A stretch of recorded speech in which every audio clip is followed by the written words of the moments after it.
Hi everyone, मेरे channel इग्नूर learner में आप सभी का स्वागत है। दोस्तों, मैं फिर से आप सभी के सामने इस वीडियो के माध्यम से BHIC 133 का बहुत ही मोस्ट इम्पॉर्टेंट प्रश्न आप सभी के सामने लेकर आया हूं।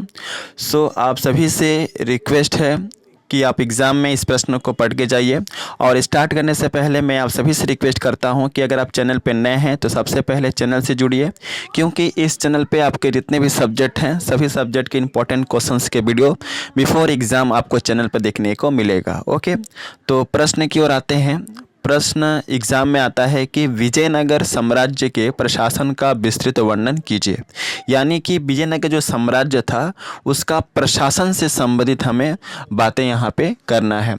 तो प्रश्न समझ गए क्या आएगा? प्रश्न आएगा कि विजयनगर साम्राज्य के प्रशासन का विस्तृत वर्णन कीजिए। सबसे पहले आपको आंसर के अंतर्गत लिखना है कि विजयनगर साम्राज्य के प्रशासन को निम्नलिखित 3 भागों में बांटा गया था। यानी कि जो विजयनगर साम्राज्य था ऐतिहासिक काल में, इसके प्रशासनिक कार्य को 3 भागों में बांटा गया था। पहला प्रशासनिक कार्य था केंद्रीय प्रशासन, दूसरा प्रांतीय प्रशासन और तीसरा स्थानीय प्रशासन। यानी कि केंद्रीय, प्रांतीय और स्थानीय प्रशासन के अंतर्गत विजयनगर साम्राज्य के प्रशासन को बांटा गया था। अब हम प्रत्येक प्रशासन के बारे में पढ़ेंगे। तो सबसे पहले आपको केंद्रीय प्रशासन हेडिंग देना है और केंद्रीय प्रशासन के अंतर्गत जितने भी विभाग थे, जितने भी लोग थे, इनके बारे में हम पढ़ेंगे। तो केंद्रीय प्रशासन के अंतर्गत कौन कौन थे? सबसे पहले तो आते हैं राजा, इसके बाद आते हैं मंत्रिमंडल। तो सबसे पहले हम पढ़ेंगे राजा। ओके, इस हेडिंग के अंतर्गत आपको लिखना है कि विजयनगर साम्राज्य के केंद्रीय प्रशासन के अंतर्गत राजा साम्राज्य के प्रशासन का मुख्य भाग था। विभाग था, भाग नहीं होगा, विभाग था। समझ गए क्या लिखेंगे? विजयनगर साम्राज्य के केंद्रीय प्रशासन के अंतर्गत राजा जो थे वह साम्राज्य के प्रशासन का मुख्य विभाग था। राजा ही सैनिक और असैनिक व्यवस्था का मालिक होता था। इसके अतिरिक्त न्यायिक व्यवस्था का बंदोबस्त करना राजा के ही हाथों में था। राजा अपनी सभी प्रजाओं का सुख दुख का ख्याल रखता था। यहाँ तक कि राजा के चुनाव में बड़े बड़े मंत्रियों का भी हाथ होता था। तो आप कह सकते हैं कि विजयनगर साम्राज्य के केंद्रीय प्रशासन के अंतर्गत जो राजा होते थे वे साम्राज्य के प्रशासन का मुख्य विभाग था। राजा का सबसे पहला रिस्पॉन्सिबिलिटी था कि वह सैनिक और असैनिक संबंधी जितनी भी व्यवस्थाएं हैं उसको कंप्लीट करना। इसके बाद जितने भी न्यायिक व्यवस्था जो थी उसका बंदोबस्त करना राजा के ही हाथों में था। राजा अपने सभी प्रजाओं के सुख दुख का ख्याल रखता था। इसके बाद आपको लिखना है कि राजा के चुनाव में बड़े बड़े मंत्रियों का भी हाथ होता था। यानी कि जो बड़े बड़े मंत्री थे वह अपने बुद्धि से, बौद्धिक क्षमता के द्वारा जो है राजा का चुनाव करते थे, जो विजयनगर साम्राज्य के केंद्रीय प्रशासन को अच्छे तरीके से चला सके। इसके बाद आता है मंत्रिमंडल। इस हेडिंग के अंतर्गत आपको लिखना है कि केंद्रीय प्रशासन में राजा के बाद मंत्रिमंडल एक ऐसा प्रमुख विभाग था। ओके, यानी कि राजा के बाद दूसरा विभाग कौन सा बनाया गया था? मंत्रिमंडल। तो आपको इस हेडिंग के अंतर्गत लिखना है कि केंद्रीय प्रशासन में राजा के बाद मंत्रिमंडल एक सबसे प्रमुख विभाग था। राजा के प्रशासनिक कार्यों में सहायता मिले इसके लिए मंत्रिमंडल बनाया गया था। यानी कि राजा के जितने भी प्रशासनिक कार्य हैं उनमें उन्हें हेल्प हो सके, उन्हें मदद मिल सके, इसलिए मंत्रिमंडल बनाया गया था। और इस मंत्रिमंडल में लगभग 20 सदस्य शामिल थे। कितने सदस्य शामिल थे मंत्रिमंडल में? 20 सदस्य।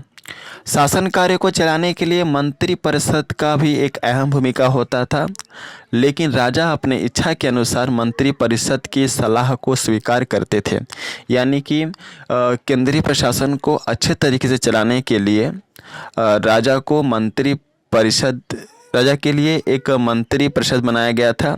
लेकिन राजा जो थे उस समय अपने इच्छा के अनुसार, अपने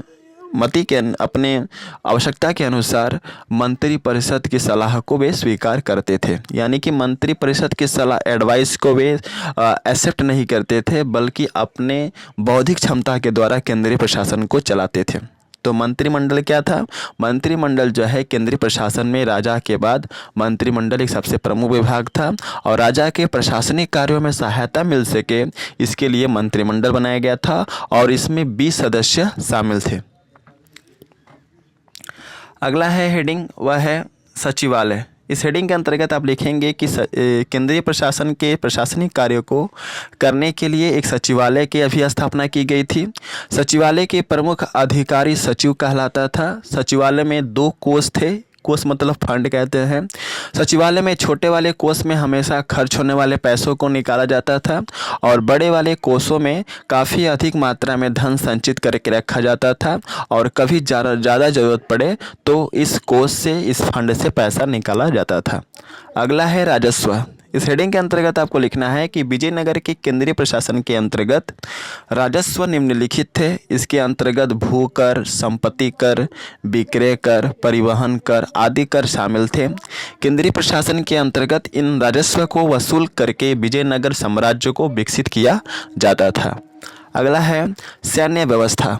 इस हेडिंग के अंतर्गत आप लिखेंगे कि विजयनगर साम्राज्य के सैन्य संगठन में मुख्यतः हाथी, घुड़सवार और पैदल सेना सैनिक होते थे।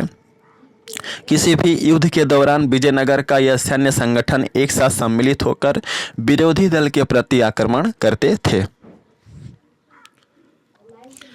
तो एक सैन्य व्यवस्था की स्थापना की गई थी। इसके बाद आपको लिखना है पुलिस व्यवस्था। इस हेडिंग के अंतर्गत आपको लिखना है कि विजयनगर साम्राज्य की केंद्रीय प्रशासन के अंतर्गत स्थानीय क्षेत्र में पुलिस व्यवस्थाएं थी। यह पुलिस व्यवस्था स्थानीय अपराध जैसे चोरी, डकैती आदि में देखभाल करने का कार्य करती थी। इसके अतिरिक्त था एक न्याय व्यवस्था। ओके, तो इस हेडिंग के अंतर्गत आप लिखेंगे कि विजयनगर साम्राज्य के केंद्रीय प्रशासन के अंतर्गत एक न्याय व्यवस्था था, जहां पर साम्राज्य में रहने वाले सभी नागरिकों को समान रूप से न्याय की व्यवस्था की गई थी। किसी भी न्याय के लिए राजा ही प्रमुख होता था, लेकिन बात जब काफ़ी बड़ा होता तब उस समय सम्राट ही न्याय और अन्याय का फैसला करता था। इसके बाद आपको अगला हेडिंग लिखना है प्रांतीय प्रशासन। ओके, विजयनगर साम्राज्य का आ जाता है अब प्रांतीय प्रशासन। इस हेडिंग के अंतर्गत आपको लिखना है कि विजयनगर साम्राज्य का प्रशासन प्रांत, राज्य और कई मंडलों में विभाजित किया गया था। प्रांतीय प्रशासन के अंतर्गत गवर्नर की नियुक्ति की जाती थी, जिसका निम्नलिखित कार्य था: नए कर को लगाना, पुराने कर को समाप्त करना, राज्य के कर को सही ढंग से वसूलना और कानून व्यवस्था को बनाए रखना। इसके अतिरिक्त विजयनगर साम्राज्य में गवर्नर को प्रांतीय क्षेत्र से संबंधित अनेक अधिकार प्राप्त थे। अब आपको पैराग्राफ चुन करके लिखना है कि प्रांतीय प्रशासन के अंतर्गत 2 प्रकार की व्यवस्थाएं पाई जाती थी। पहला था न्यायकर व्यवस्था। इस हेडिंग के अंतर्गत आपको लिखना है कि विजयनगर साम्राज्य के प्रांतीय प्रशासन के अंतर्गत न्यायकर व्यवस्था एक सबसे प्रमुख व्यवस्था थी। इस व्यवस्था के अंतर्गत व्यक्ति अपने पास सेना रखते थे और इन्हें अलग से भूखंड से कर प्राप्त करने का अधिकार था। ओके, इसके बाद आपको अगला हेडिंग लिखना है आयंगर व्यवस्था। इस हेडिंग के अंतर्गत आप लिखेंगे कि विजयनगर साम्राज्य की केंद्रीय प्रशासन को सही ढंग से चलाने के लिए इस व्यवस्था का प्रचलन किया गया था। इसके अतिरिक्त जो व्यक्ति होते थे उन्हें राज्य की तरफ से कोई वेतन नहीं दिया जाता था, बल्कि यह जो सेवा प्रशासन को देते थे उसके बदले इन्हें कर से मुक्ति दी जाती थी और इन्हें किसी भी प्रकार का कर नहीं देना पड़ता था। तो आई थिंक समझ गए होंगे कि विजयनगर साम्राज्य के बारे में आया तो आपको क्या लिखना है। ओके, और यहाँ पे मैं कहना चाहूँगा कि अगर आपको इसका PDF चाहिए तो आप टेलीग्राम चैनल से जुड़िए और अलग से मैंने प्लेलिस्ट बना दिया है जहाँ पे बहुत सारे वीडियो है। सारे वीडियो को देख करके जाइए जिससे कि आप अच्छा नंबर उठा सके। So best of luck for all of you for exam and thanks for watching my video. जय हिंद, वंदे मातरम।